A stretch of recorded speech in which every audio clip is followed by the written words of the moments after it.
ना कोई आईनी तरमीम हो रही है, ना किसी मुजवजा आईनी तरमीम पर बहस हुई है। वफाकी वज़ीर इत्तलात अताउल्लाह तारड़ की वजाहत। जियो न्यूज़ के प्रोग्राम नया पाकिस्तान में बातचीत। कहा कि आईनी तरमीम का मसवदा तो पार्लियामेंट के मुश्तरका इजलास में मुतारिफ नहीं कराया जा सकता। इस सिलसिले में क़यास आराइयों में फ़िलहाल कोई हकीकत नहीं। ऐसी कोई बात असम्बली इजलास के एजेंडे पर नहीं। जब वक्त आएगा तो वक्त के मुताबिक तमाम चीज़ें होंगी।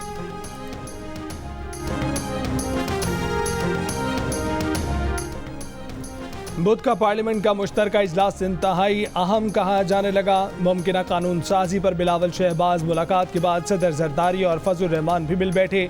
मुलाकात के लिए सदर जरदारी खुद फजल रहमान के घर पहुंचे। बानी PTI ने चीफ जस्टिस की मुद्दत मुलाजमत में तौसी की मनसूबाबंदी से मुतल्लिक बयान दिया था। मुशीर बराए कानून और इंसाफ बैरिस्टर अकील मलिक ने इसकी तरदीद की थी। कहा ना किसी ने तौसी मांगी ना दी जा रही है, पर बाज़ जज ऐसे हैं कि उन्हें तौसी दी जाए तो कोई बुराई भी नहीं है। JUIFA और PTI के इजलास में पार्लियामेंट में किसी भी मुमकिना कानून साजी के लिए 2 कमेटियाँ तश्कील दे दी गईं। अदलिया से मुतल्लिक कानून साजी पर गुफ्तगू इजलास की अंदरूनी कहानी सामने आ गई। ज़राए के मुताबिक कमेटियों में JUIFA के कामरान मुर्तज़ा, मौलाना अब्दुल गफूर हैदरी और PTI के बैरिस्टर गौहर और शिबली फराज शामिल होंगे। दोनों कमेटियों का 1-2 रोज़ में मुलाकात करने और कानून साजी पर मुतफ़िका लाएअमल बनाने पर इत्तफ़ाक़।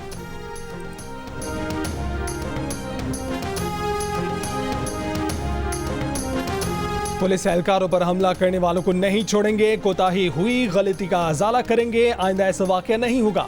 वज़ीर आला पंजाब मरीम नवाज की रहीम यार खान में डाकुओं के हमले में जख्मी एहलकारों की अयादत। हौसला बढ़ाया, अहले खाना को भी दिलासा दिया। शोहदा के अहले खाना और बच्चों से भी मुलाकात की। मरीम नवाज ने कहा कि हर जान कीमती है। पुलिस एहलकारों की हिफाजत भी यकीनी बनाएंगे। वो पुलिस के जवानों की तकलीफ को अपनी परेशानी समझती हैं। जख्मी जवान ने गुफ्तगू में कहा कि हौसले बुलंद हैं, ठीक होकर फिर मुकाबला करेंगे। वज़ीर आला पंजाब का सुगवार खानदानों की भरपूर कफालत करने, शोहदा के बच्चों को मुफ्त तालीम देने, घर और नौकरी देने का ऐलान। वज़ीर आला मरीम नवाज को ब्रीफिंग में कच्चे में होने वाले सानहे की तफसीलात से भी आगाह कर दिया गया।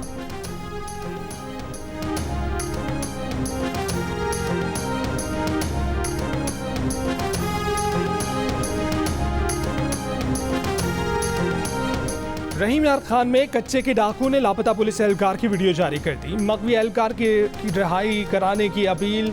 पुलिस पर हमले से कबल गन्ने की फसल में छुपे डाकुओं की वीडियो भी सामने आ गई। वीडियो में डाकुओं को गन्ने की फसल में पुलिस के इंतजार में देखा जा सकता है। ज़राए का दावा है कि वीडियो पुलिस की जवाबी फायरिंग से मारे गए डाकू बशीर शर ने बनाई थी। पंजाब हुकूमत का हाई वैल्यू टारगेट डाकुओं के सर की कीमत 10 लाख रुपए से बढ़ाकर 1 करोड़ रुपए करने का ऐलान। 20 खतरनाक डाकुओं के नाम और तस्वीर जारी। खुफिया इत्तला देने के लिए WhatsApp नंबर भी जारी। हमले में 12 पुलिस एहलकारों की शहादत का मुकदमा कोश, सलरा शर और उंदड़ गैंग के 131 जराइम पेशा अफराद के खिलाफ दर्ज किया गया है।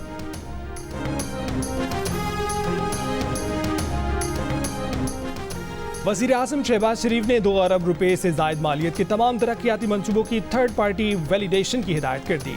इलेक्ट्रॉनिक प्रोक्योरमेंट के मुतल्लिक इजलास में कहा कि हुकूमत तमाम किस्म के खरीदारों के मुतल्लिक शफाफ तरीका राइज कर रही है। शिकायत के हल के निज़ाम को प्रोक्योरिंग एजेंसी के मातहत नहीं होना चाहिए। क़वाइद व ज़वाबित में तरमीम की जाए। वज़ीर आज़म का प्रोक्योरमेंट मनसूबे पर अमल दरामद में सुस्त रवि पर इज़हार बरहमी। 1 माह में मनसूबे की तकमील की हिदायत।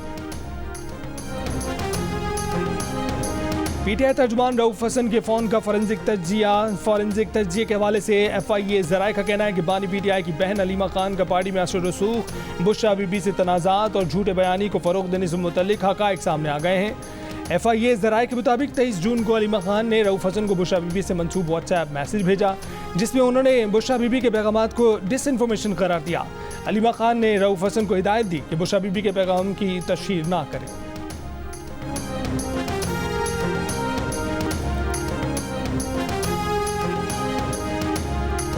अलीमा ग्रुप और बुशरा ग्रुप PTI में मौजूद कई ग्रुपों में से 2 ग्रोह हैं।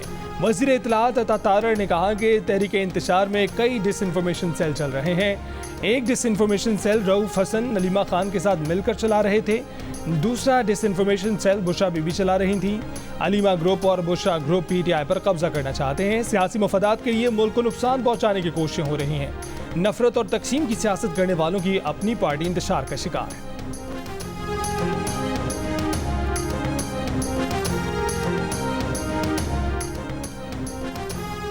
शौकत खानम अस्पताल के डॉक्टरों का अडयाला जेल में बानी पीटीआई का तिब्बी मुआयना ज़ाती मालिश डॉक्टर आसिम यूसुफ ने कहा है कि जेल में बानी पीटीआई की सेहत काफ़ी अच्छी है, उन्हें खाने पीने की कोई तकलीफ नहीं है, उनके दिल की धड़कन और ब्लड प्रेशर भी नॉर्मल है, वो जेल में रहने के आदी हो चुके हैं, जेल में एक्सरसाइज भी करते हैं, किताबें भी पढ़ रहे हैं। डॉक्टर आसिम यूसुफ ने कहा कि उन्हें या डॉक्टर फैसल सुल्तान को हर 2 हफ्ते बाद बानी पीटीआई के चेकअप की इजाज़त मिलनी चाहिए।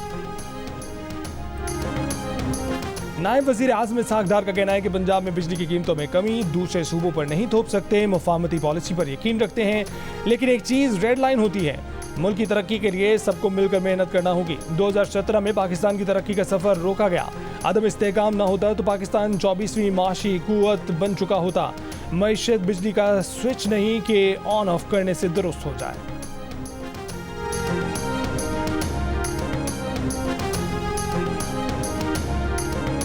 कराची के अस्पतालों और तालीमी इदारों पर विफाक और सूबाई हुकूमत का पैसा नहीं लग रहा है। कराची टैक्स भी दे रहा है, खैरात भी, लेकिन खुद हैरात पर पल रहा है।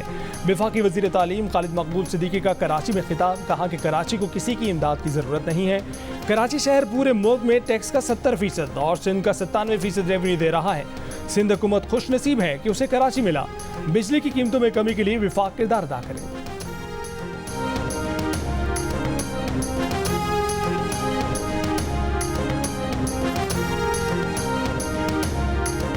सिंध के सीनियर वजीर शर्जील मेमन ने खालिद मकबूल सिद्दीकी का बयान हकीकत के बरक्स और हसद का नतीजा करार दे दिया। कहा कि कराची के 3 बड़े अस्पतालों जिना अस्पताल, NICVD और NICH को बाकायदगी से फंड दिए जाते हैं। सिंध हुकूमत इन अस्पतालों की बेहतरी के लिए अब तक 157 अरब रुपए से ज़ायद के फंड जारी कर चुकी।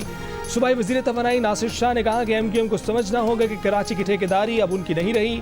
सिंध हुकूमत ने सेहत के शोबे में जो काम किया उसे पूरा मुल्क जानता है। आप पीपल्स पार्टी के हर अच्छे काम के मुनकिर हैं, लेकिन कराची हमारे काम को तस्लीम करता है।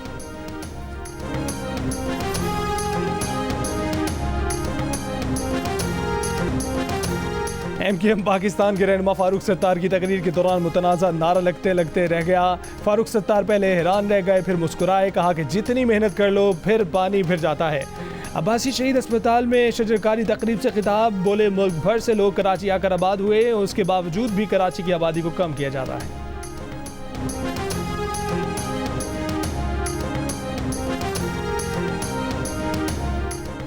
अदालत ने ये उम्मीद खो दी है कि मुल्क का चीफ एग्जीक्यूटिव इस केस पर कोई तवज्जो देगा। इस्लामाबाद हाई कोर्ट ने अजहर मशवानी को 2 लापता भाइयों की बाजियाबी के केस में हुकूमत का जवाब कमजोर करार दे दिया। जस्टिस मियां गुल हसन ने हुक्मनामे में लिखा कि फरीकैन के इस मामले में बेहिसी अफसोसनाक है। एडिशनल अटॉर्नी जनरल ने बताया कि तवक्को है कि अटॉर्नी जनरल इस मामले पर वज़ीर आज़म से मिलेंगे। आइंदा समाअत पर दस्तयाब बेंच के सामने केस मुकर्रर किया जाए।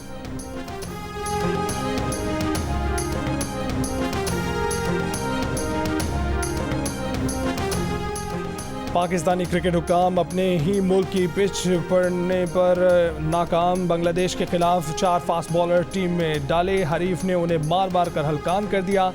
मेहमान टीम पिंडी टेस्ट में पाकिस्तान के 448 रन के जवाब में 565 रन बनाकर आउट। पहली इनिंग्स में 117 रन की बढ़तरी हासिल की। पाकिस्तान के खिलाफ टेस्ट का सबसे बड़ा स्कोर भी बनाया। तजियाकार बैटर मुशफिकुर रहीम ने 191 रन की इनिंग्स खेली। जवाब में चौथे दिन के खेल के अख्ताम पर पाकिस्तान ने 1 विकेट पर 23 रन बना लिए। चेयरमैन PCB मोहसिन नकवी ने भी मैच देखा। आज टेस्ट मैच का आखिरी दिन होगा।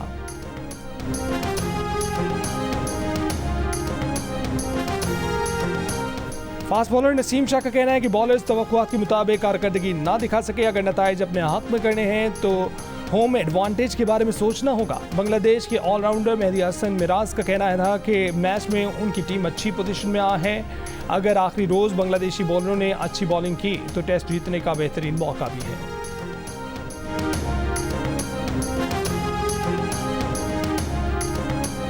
साबिक कप्तान शाहिद आफरीदी नाना बन गए। फास्ट बॉलर शाहीन आफरीदी के यहाँ बेटे की विलादत। पाकिस्तानी टीम के खिलाड़ियों, मैनेजमेंट, PCB की मुबारकबाद। शाहीन आफरीदी बांग्लादेश के खिलाफ जारी पहला टेस्ट मैच खेलने के बाद कल रात कराची के लिए रवाना हो जाएंगे।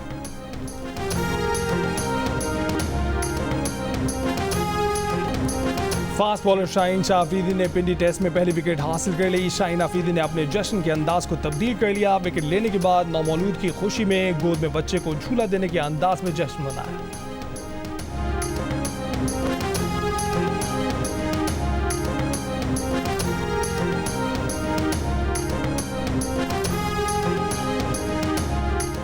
बांग्लादेश के ऑलराउंडर शकीबुल हसन पर गुज़िश्ता रोज़ दर्ज होने वाले कत्ल के मुकदमे पर वकील का बांग्लादेश क्रिकेट बोर्ड को लीगल नोटिस। शकीबुल हसन को तहकीकात के लिए वापस बांग्लादेश बुलाया जाए। ICC रूल के मुताबिक मुकदमे में नामजदगी के बाद शकीब कौमी टीम में खेलने के अहल नहीं। शकीबुल हसन के खिलाफ फैक्ट्री मुलाजिम के कत्ल का मुकदमा दर्ज है।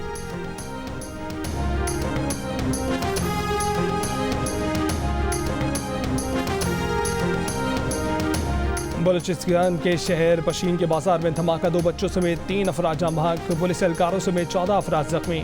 सदर आसिफ अली जरदारी वज़ीर आज़म शहबाज शरीफ की पशीन में पुलिस लाइन्स के करीब धमाके की मजम्मत, वाक़े के जिम्मेदारों को कैफरे किरदार तक पहुँचाने की हिदायत। कहा कि मुल्क से दहशतगर्दी के खात्मे तक इसके खिलाफ जंग जारी रखेंगे। डेरा इस्माइल खान, सरगोदा, बहावलपुर और करक समेत मुख्तलिफ शहरों में यूटिलिटी स्टोर्स की बंदिश के फैसले के खिलाफ मुलाजमीन का एहतजाज, फैसला वापस लेने का मुतालबा। वफाकी वजीर सनत व पैदावार राना तनवीर का कहना है कि यूटिलिटी स्टोर्स की रीस्ट्रक्चरिंग कर रहे हैं, चीज़ें बेहतरी की तरफ जा रही हैं, चंद माह में बेहतरी नजर आएगी। सब्सिडी को हकदारों तक पहुँचाने के लिए शफाफियत ला रहे हैं।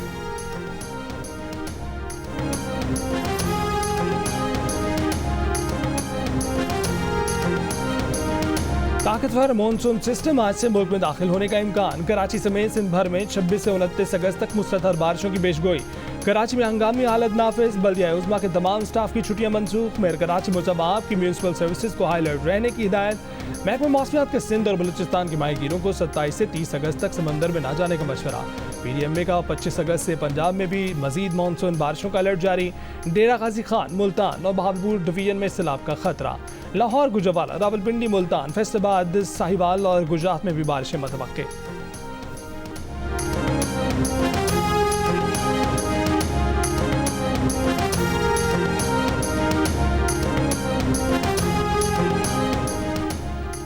बांग्लादेश में सैलाब से तबाही, 45 लाख अफराद मुतासिर। ढाका और चिटागांग का ज़मीनी राब्ता मुनक़ता, वसी इलाका से रेयाब। बांग्लादेश ने सैलाब का जिम्मेदार भारत को करार दे दिया। कहा कि भारत ने बांग्लादेश को पेशगी इतला दिए बगैर डैम खोलकर गैर इंसानी अमल दिखाया। भारत ने इल्ज़ामात मुस्तरद कर दिए। कहा कि सैलाब शदीद बारिश की वजह से आया, डैम के खुलने की वजह से सैलाब आने का दावा दुरुस्त नहीं है। वज़ीर आज़म शहबाज शरीफ का बांग्लादेश के chief adviser doctor Mohammad Yunus को खत, सैलाब से निपटने के लिए मदद की पेशकश।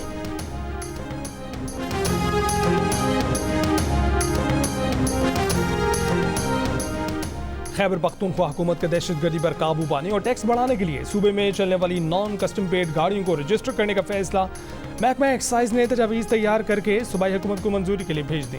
6 माह के लिए एमनेस्टी स्कीम लाने की तैयारी। जम इजला और मालाकंड से 2 लाख से जायद गैर रजिस्टर्ड गाड़ियों को रजिस्टर करने की तजवीज़।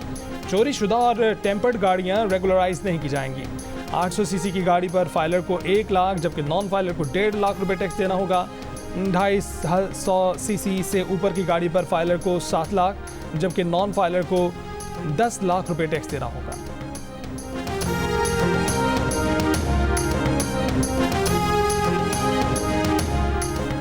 ईरान बस हादसे में जाम बहक, पाकिस्तानी ज़ायरीन की लाड़काना, कनकोट और दादू के आबाई इलाकों में तदफीन। नमाज़ जनाजे में मजहबी और सियासी रहनुमाओं और लोगों की बड़ी तादाद में शिरकत। वज़ीर आज़म की हिदायत पर पाकिस्तान एयरफोर्स का खसूसी C-130 तैयारा 28 मैयतें और 25 जख्मियों को ईरान से लेकर जैकबाबाद पहुंचा। एयरपोर्ट पर नमाज जनाजा में सिंध के वज़ीर नासिर शाह, ज़िले अफसरान, उलमाए कराम की भी शिरकत। दफ्तर ख़ारजा ने कहा कि हादसे के दौरान रेस्क्यू के अमल और मुआवनत पर ईरानी हुक्काम के शुक्रगुजार हैं।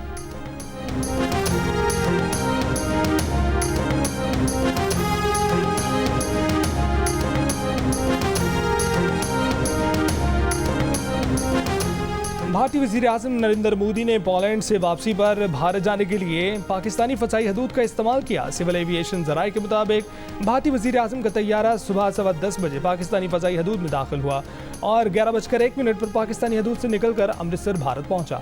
हुक्काम के मुताबिक भारतीय तैयारा चित्राल से पाकिस्तानी हदूद में दाखिल हुआ था, जो भारत जाने के लिए इस्लामाबाद और लाहौर के एयर कंट्रोल एरिया से भी गुजरा।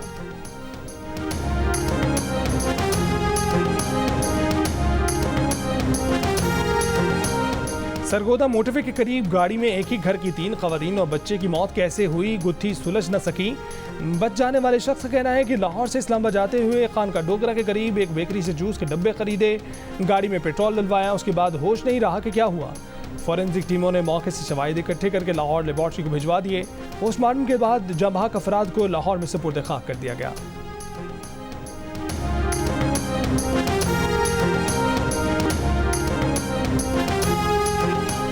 पाक फौज ने गिलगित बल्तिस्तान में 20,000 फीट से जायद बुलंदी पर फंसे 7 कोपेमाओं को रेस्क्यू कर लिया। 3 रूसी 4 पाकिस्तानी कोपेमा हाई एल्टीट्यूड सिकनेस की वजह से मुश्किल में थे। रेस्क्यू की अपील पर पाक फौज ने आर्मी हेलीकॉप्टर के जरिए तमाम कोपेमाओं को बाहिफाजत निकाल लिया। कोपेमाओं ने मदद करने पर पाक फौज का शुक्रिया अदा किया।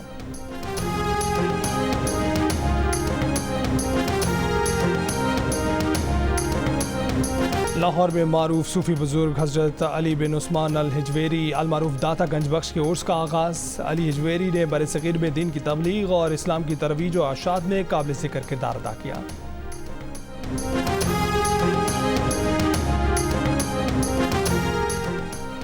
गजा जंग बंदी मुज़ाकरात पर मिस्र और कतर के सालिसों से बातचीत के लिए हमास का वफ्द काहिरा पहुंच गया। ताहम इसराइल से बराह रास्त मुज़ाकरात का हिस्सा नहीं बनेगा। सदर बाइडन की मुजवज़ा तजावीज़ पर मुश्तमिल मुआहदे पर अमल दरामद के मुतालबे पर कायम बैनुल-अक़वामी जराइम की अदालत के चीफ प्रोसिक्यूटर ने इसराइली वज़ीर आज़म नेतन्याहू की गिरफ्तारी की दरख्वास्त पर अमल दरामद का मुतालबा कर दिया। इसराइली और हमास रहनुमाओं की गिरफ्तारी की दरख्वास्त मई में जमा कराई गई थी। गजा में इसराइली फौज के हमले जारी। सुबह से अब तक 50 फ़लस्तीनी शहीद। गजा में 25 साल बाद 10 माह के बच्चे में पोलियो वायरस सामने आ गया।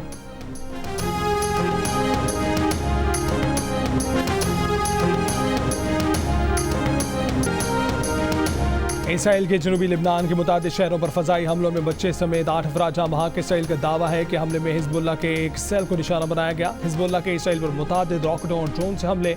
मकबूजा फ़लस्तीनी इलाकों में इसराइली आबादकार बस्तियों को भी निशाना बनाया गया। यमन के हूथियों ने बहिरा अहमर में यूनानी ऑयल टैंकर को निशाना बनाने की वीडियो जारी कर दी। हूथी फौजी तर्जुमान का कहना है कि मकबूजा फ़लस्तीन की बंदरगाहों में दाखिले पर पाबंदी के खिलाफ वर्जी पर जहाज़ को निशाना बनाया गया।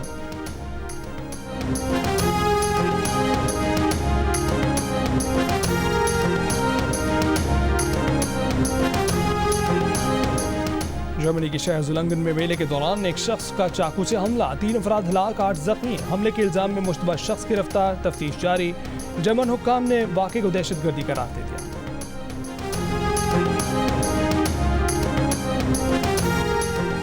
भारत की जानिब से वीज़ा जारी ना होने पर पाकिस्तान की snooker team world junior snooker championship में शिरकत से महरूम रह गई। पाकिस्तानी खिलाड़ियों को बेंगलुरु में हफ्ते से होने वाली IBSF वर्ल्ड अंडर 17 और अंडर 21 स्नूकर चैंपियनशिप में शिरकत करना थी। और हब रैली ऑटो क्रॉस में सैयद हमजा हामिद ने 1 मिनट से भी कम वक्त में फासला तय करके fastest time of the day का टाइटल जीत लिया। तैमूर मिनवारा ने प्रीपेड और मोहम्मद वक्कास ने स्टॉक कैटेगरी जीत ली। लेडीज़ इवेंट लाहौर की फातिमा के नाम रहा।